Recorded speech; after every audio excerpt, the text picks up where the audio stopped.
खेती बाड़ी रोकी गई, हर 2-4 महीना में बिल्डोजर ले लेके आ जावे। कहाँ तोली वो इंसान, भरी फसल पे बिल्डोजर चलाते थे वो लोग, गेहूँ हो या पालेज हो या कुछ भी हो। हमारे बड़े बूढ़ों ने खेती करना शुरू, यहाँ पे जंगल था, उन्होंने जंगलों को काट काट के खेती बनाई और खेती बना के उससे फसल से गुजारा करते थे अपने बेच के। और अब डीडीए वालों ने तो उन सबको तोड़ खेती को खराब कर दिया। झुग्गी झोंपड़ी पर जो पब्लिक यहाँ रहती सबको तोड़ के अलग हटा दिया, खेती भी खत्म कर दी। ये मजबूरी थी, डीडीओ ने हमारे को तंग कर रखा था और जो खड्डे खोदे हमारे सामान बर्तन सर्तन सब दबा दिए। अगर यही सरकारों का रवैया रहा तो आने वाले समय में संविधान की भी हत्या हो जाएगी। यमुना नदी के तट पे लाखों लोग आसमान के नीचे रहने पे मजबूर हैं। बेला एस्टेट के निवासी सरकार की नीतियों से जूझते हुए बारिश में केवल प्लास्टिक और बांस से बनाए घरों में अपने बच्चों की परवरिश कर रहे हैं। खेती उजाड़ दिए जाने के बाद अब लोग पूछने पे मजबूर है कि क्या वो इस देश के नागरिक नहीं, क्या गरीबों की कोई सुनवाई नहीं।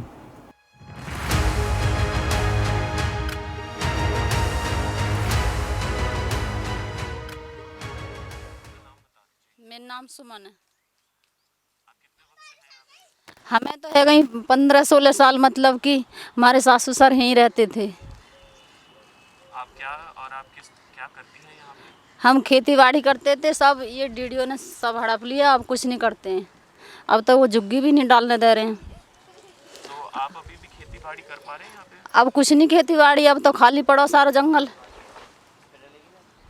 अब कुछ नहीं है खेती बाड़ी। अब तो रहने की व्यवस्था नहीं है। 6 महीना आधे तो चौरे में डले हैं हमारे बच्चे, क्या व्यवस्था हो रही है।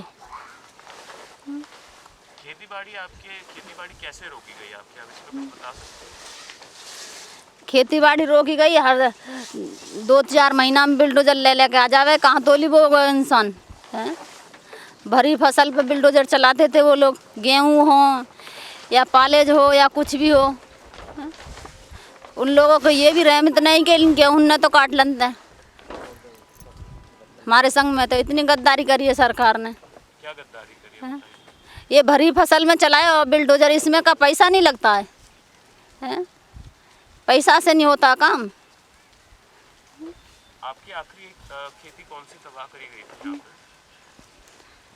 आखिरी खेती यही थी गेहूं की।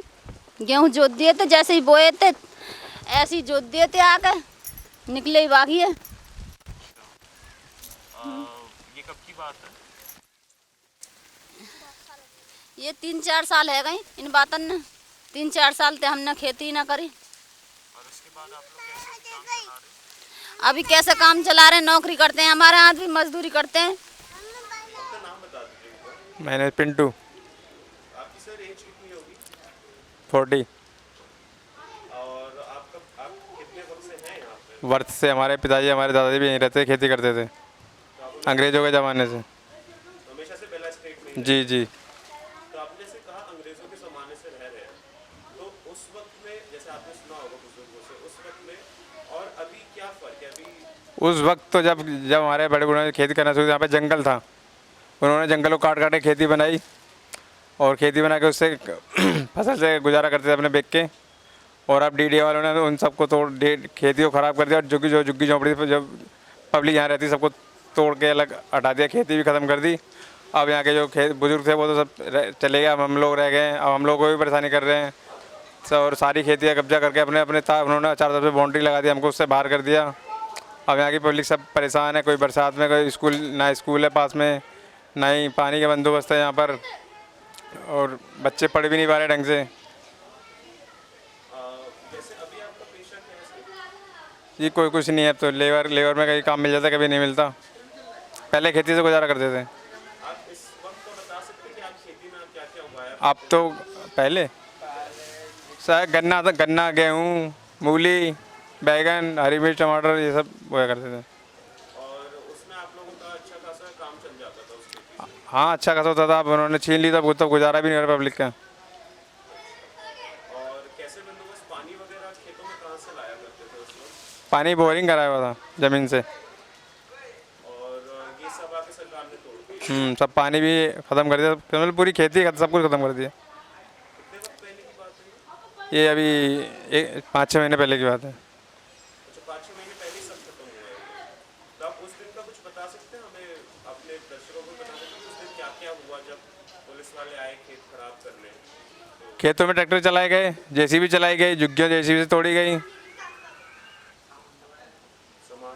सामान को दबा दिया गया जो सामान उन्हें मिला। और जब आपके साथ ये जब हुआ कार्रवाई, जैसे आपको बोल दे कि अब हो गया, आप नहीं कर सकते, कोई आप पुलिस वालों के पास गए या किसी अथॉरिटी के पास गए, गवर्नमेंट की, कुछ काम बना उससे? किसी के पास नहीं गए, वो कुछ दिखाते नहीं है कागज भी, वो तो तोड़ देते, पुलिस उनके साथ ही आती है। ये जो जमीन थी खेती की, वो आपके नाम पे थी? हाँ, पट्टा था सर के डीड पहले सरकार से हमारे दादाजी के नाम था। सरकार से पट्टा था, तो उसके बावजूद भी आपका खेत खराब कर दिया गया।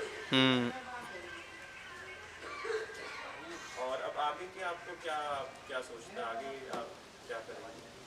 कुछ नहीं कर सकते हम, तो हम क्या कर पाएंगे, उनका कुछ नहीं कर सकते। अब अपना नाम बता सकते सुनहरी लाल जी। हैं थोड़ा जोर से? सुनहरी लाल जी। आपकी उम्र कितनी होगी सर? 45 साल। आप कितने लोग से हैं यहाँ पे? यहाँ पे बच्चे जवान हो, सब कुछ बड़े बड़े हो गए बच्चे। मुझे यहाँ पे हमने 40-45 साल हो गए हैं रहते रहते। तो आपने 40-45 साल में इस जगह को देखा है, कहाँ यहाँ पे क्या क्या बदलाव हुए हैं? हाँ, बहुत बदलाव हो गए। झुग्गी झोंपड़ी थी पहले, टूट गई सब। सारी झुग्गी झोंपड़ी रहते थे यहाँ पे, सब टूट टाट गए, सब टूट गई। झुग्गी झोंपड़ी तो सारी टूट गई, गरीब आदमी चार रोड पे पड़े हुए हैं, ना खाने के पीने को, सब परेशान है बेचारे। अभी इस वक्त आप क्या कर रहे हैं? अभी मैं ठेली पे सामान रखता हूँ, बच्चों को बेचता हूँ, बच्चों का सामान बेचता हूँ ठेली पे। इससे पहले आप फसल के नहीं, यही काम करता था। पहले धूप बत्ती अगरबत्ती बेचता था साइकिल पे। अब थोड़ा बच्चों के सामान ये पहले से ही रख लिया मैंने। और आप अपना बता सकते हैं, जैसे अभी आपकी, जैसे आप रह रहे हैं यहाँ पे, और हमने देखा काफ़ी बुलडोजरों की कार्रवाई वगैरह हुई। हाँ जी, वो झुग्गी झोपड़ी टूट गई। पहले झुग्गी झोपड़ी थी, टूट गई, गरीब अब बेचारे पुल के नीचे पड़े हुए हैं, क्या करें, गुजारा कर रहे हैं कि सरकार को सहायता नहीं दे रही, कहाँ जाएँ, बरसात में परेशान है लोग बेचारे। आपकी बाढ़ अभी पुल के नीचे ही रह रहे हैं? हाँ जी, पुल के नीचे ही है, ऐसे पड़े हैं, क्या करें। आप बता सकते हैं हमारे दर्शकों के लिए कि क्या क्या परेशानी आपको यहाँ पे रह के? यहाँ पानी की परेशानी है, लैट्रिन की परेशानी है, खाने पीने की परेशानी है, सब परेशानी है जी यहाँ पे। सब परेशान है लोग यहाँ पे। पानी नहीं है, पानी नहीं आता, सब भर में तोड़ दिए हैं जी, भर में तोड़ दिए। खाने पीने की परेशानी है, सब काम की दिक्कत है, सारी दिक्कत है यहाँ पे। यहाँ पे आप बीमारियों को बताइए क्या? हाँ, बीमारी बच्चे छोटे छोटे, वो बच्चों को बुखार लग जाता है, दवाई कभी कभी आ जाता है दवाई वाला, और वैसे नहीं आता यहाँ पे। और दूर जाना पड़ता है हमारे दवाई लेने के लिए। पहले एक डॉक्टर बैठता भी था, अब बेचारा चला गया, झुग्गी झोंपड़ी जब से टूटी है। यहाँ पे हमने देखा कि यहाँ पे आते हुए जो तारे वगैरह लगी हैं, आप उसके बारे में बता सकते हैं? ये तारे डीडीओ ने लगा रखे हैं, डीडीओ वाले के, डीडीओ वाले को तार लगा रखे, निकाल दिए, लगा दिया उन्होंने। तो क्यों लगाई है? ये उन्होंने जगह कब्जा कर लिया अपनी डीडीओ वाले ने जगह कब्जा कर लिया। आप पहले, जैसे अभी तो आप पुल यहाँ पे रह रहे हैं, इससे पहले आप कहाँ रह रहे थे? पहले मैं गांव में रहता था। हाँ जी, अब यहीं पे आया हूँ, कई साल हो गए मुझे यहाँ पे रहते थे, 40-45 साल हो गए यहाँ रहते थे। हाँ जी, हमेशा से पुल के नीचे ही रह रहे नहीं, पुल के नीचे झुग्गी बनी थी हमारी खेतों में, इधर पर के नीचे झुग्गी बनी थी, यहाँ से झुग्गी तोड़ दी डीडीओ वाले ने। इनकी सास के खेत थे, उसमें रहते थे, जमा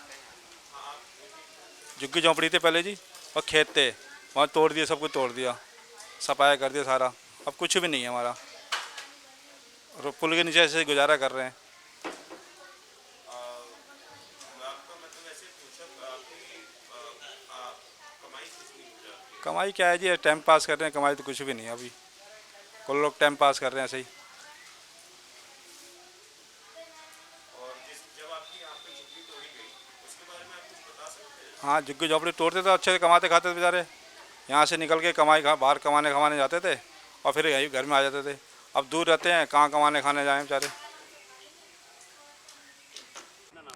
मेरा नाम श्रीचंद है, बेला स्टेट में रहता हूँ मैं, और मेरा जन्म भी नहीं का है, और आज मेरी 72 साल की उम्र है, और नहीं मैं खेती करता था, और नहीं का मैं बासिंदा हूँ, और मेरी नहीं की 4-4, 5-5 पीढ़ी बीत गए अंग्रेज़ों के टाइम से। और हमारी गाय भैंसें थी, सब काम करते थे, तो सारी ज़मीनें छीन ली हमारी, और सारी गाय जो हमारी 30-40 हज़ार की थी, वो हमने 15-20 हज़ार की बेची मजबूरी में। ये मजबूरी थी, डीडीओ ने हमारे को तंग कर रखा था, कहाँ लेके जाते हम।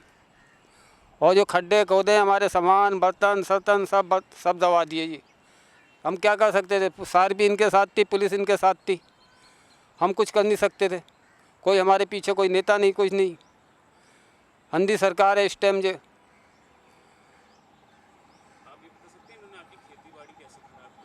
ये खेती हमारी जेसीबी ला के साल में 4-5 बार फसलों को रोन दे थे, ये ख़राब कर जाते थे। हमारे हौसले टूट गए पैसा लगाते लगाते, और हमारे से एकदम इन्होंने कब्जा ले लिया ज़बरदस्ती, पुलिस के जरिए और सारपी के जरिए। कोई हमारी कोई सुनाई नहीं कहीं पे भी, ना कोर्ट में ना कहीं। कोर्ट भी इन्हीं की गाता है, डीडीओ की और गवर्नमेंट की।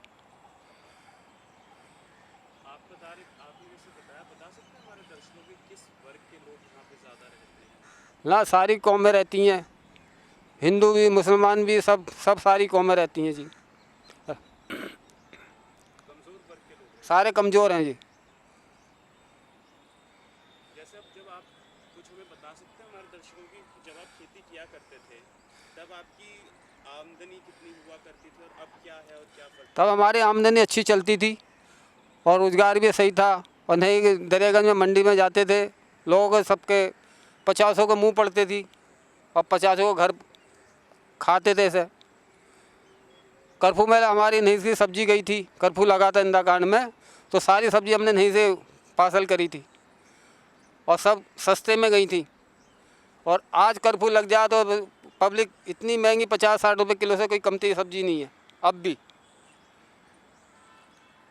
और अभी के वक्त में आपका क्या, आपके किसान खेती की क्या हाल है? अब तो मजबूरियाँ खाली पड़े हैं जी, क्या करें, कोई हमें काम पे नहीं लगा सकता। अपने टाइम पास कर रहे हैं खुले आसमान में। आंधी आए तूफान आए, तब बारिश आती है तब तिरपाल गिरते, नहीं तो वो भी तिरपाल भी नहीं तानने देते डीडीओ वाले। ना गार्ड छोड़ रखे हैं, वो तभी हटाने के लिए आ जाते हैं डीडीओ का आपसी। आप क्या सोचते हैं भविष्य के बारे में? अब क्या सोचे भविष्य में, जो सोचे भाई कहीं जगह मिल जाए, कहीं रहने को ठिकाना मिले। ज़मीन ले रहे हैं तो हमारी, और घर के बदले में घर मिलना चाहिए हमारा। देखिए जी, मेरा नाम रणधीर है, मैं बेला स्टेट का ही निवासी हूँ। यहाँ पर पहले पूरा एरिया हरा भरा और खेती खलिहान से भरा रहता था। यहाँ पर लोगों की उससे आय, मतलब आय का संसाधन यही खेती थी। आज खुद यहाँ पर देखिए किस प्रकार का इन्होंने, एक बड़ी विडंबना की बात है कि जहाँ पर हरियाली और दिल्ली को सस्ते दामों पर खेती मुहैया हुआ करती थी, आज वही ज़मीन आज इन्होंने वीरान बना दी है। उससे यहाँ के लोगों की ये दुर्दशा हो गई है कि आज वो बेचारे रोज़गार के लिए मोहताज है। आज सुबह ही मैंने एक बुज़ुर्ग को देखा, हमारे जो बेला स्टेट के ही निवासी हैं, एक मटके में साइकिल पर बांधकर जंजीरा बेचते हुए। तो आप ये लगा दीजिए, जिन्होंने पूरी ज़िंदगी यहाँ पर अपनी बिताई इस किसानी में, जिस प्रकार से सरकार ने उनके साथ ये सलूक किया, डीडी ने सलूक किया, आज उनकी बेचारों की आय का कोई स्रोत नहीं रहा। तो उनकी ये दुर्दशा है कि वो आज बेचारे दाने दाने के लिए मोहताज हैं। बहुत से ऐसे भी लोग हैं यहाँ पर जो कि अपना किराए का मकान भी अफोर्ड नहीं कर सकते। आज बेचारे खुले में रहने के लिए मजबूर हैं। खुले आसमान तले दिन में अपना सामान रख के बेचारे चले जाते हैं, शाम के समय आते हैं, खाना वाना बना के, जब बारिश आती है तिरपाल डाल के अपना समय काट रहे हैं। यहाँ पर मैंने अभी भी दिखाया कि किस प्रकार से लोगों ने पेड़ों के नीचे छाँव में अपना सामान डाला हुआ है हर जगह। ये देखिए, ये ITO के पुल से लोहे के पुल तक सारा ऐसे एक प्रकार से हरा भरा रहा करता था। यहाँ पे मवेशी भी पालते थे, जिससे कि दिल्ली को सस्ते दामों पर दूध भी उपलब्ध होता था। आज ये स्थिति है कि वो बेचारे मवेशी भी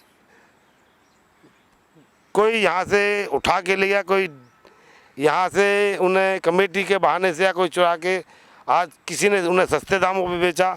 मतलब हर प्रकार से तबाही हुई। किसी भी एंगल से ये नहीं कि यहाँ के किसानों को कोई राहत मिली हो। सरकार ने उनके साथ जो तरीका और जो रवैया अपनाया, वो रवैया देख लीजिए कि सरकार एक तानाशाही तरीके से, गैर कानूनी तरीके से कहिए, क्योंकि पहले तो एक ऐसा प्रतीत होने लगा कि लोकतंत्र की हत्या तो हो ही चुकी है मिनिमम, क्योंकि लोकतंत्र तो रहा ही नहीं, राजतंत्र घोषित हो चुका है कि जिस प्रकार से लोगों का हक और अधिकार अगर ख़त्म ही कर दिया जाए तो लोकतंत्र का कोई महत्व नहीं रह जाता। 1950 में जो संविधान बना उसके तहत भी अगर इन लोगों को जिस प्रकार से सैकड़ों साल से यहाँ रह रहे हैं, ब्रिटिश शासन काल से ये लोग रहते हुए आ रहे हैं, मैं भी यहीं का बासिंदा हूँ, यहाँ के बासिंदा होने के सारे दस्तावेज दिखाते हैं, सारे दस्तावेज दिखाने के बावजूद भी सरकार इस प्रकार से आंखों पर पट्टी बांध लेती है कि डीडीए प्रशासन के माध्यम से इन लोगों को खदेड़ती है, भगाती है, पर ये लोग जाएं कहाँ, असमर्थ जाने में कहीं, तो ये लोग खुले आसमान तले अपना जीवन काट रहे हैं। तो मैंने कहा कि जिस प्रकार से लोकतंत्र की हत्या तो मान लीजिए, लेकिन आज अगर यही सरकारों का रवैया रहा तो आने वाले समय में संविधान की भी हत्या हो जाएगी, क्योंकि आज ये खाली बेला स्टेट का मुद्दा या बेला स्टेट का मैटर नहीं है, तकरीबन पूरे भारत में ये स्थिति बनी हुई है कि सभी जगहों पर सरकार इसी प्रकार का रवैया क्यों अपना रही है, क्योंकि सरकारों से हमारी कोई वो नहीं है, लेकिन सरकारों की जो नीतियाँ होती है उनका हम लोग विरोध करते हैं, आवाज़ उठाते हैं। जब नीतियों के खिलाफ जब हम आवाज़ और विरोध करते हैं, देखिए कि हम इसी एरिया की बेला स्टेट के लिए हमने 17 महीनों से बेला स्टेट में ही धरना रखा हुआ है। एक इंटरनेशनल मीडिया आज तक 17 महीने में नहीं आई, क्योंकि मीडिया को भी देश का एक स्तंभ माना जाता है, लेकिन आज मीडिया मुझे ऐसा प्रतीत होने लगा कि एक भोपों का काम करने लगी है, क्योंकि मीडिया का काम होता है सच्चाई को दिखाना, सच्चाई को बताना, जिससे सभी को जानकारी मिले कि यहाँ के लोगों के साथ क्या हो रहा है, ये सही है या गलत है, सरकार या डीडीए इनके साथ सही भी कर रहे हैं या गलत है। तो एक सच्चाई का दिखाना आज मीडिया ने बंद कर दिया है। यमुना से सटे किसान एक बार फिर गुहार लगा रहे हैं। क्या विकास की इस दौड़ में किसान पीछे रह जाएगा? क्या उसे एक घर और सम्मानजनक जीवन से दूर रखा जाएगा? ये केवल हमें वक्त ही बता सकता है। आज की खबर में इतना ही। मेरा नाम है मोनिश उपाध्याय और ये है द वायर की रिपोर्ट।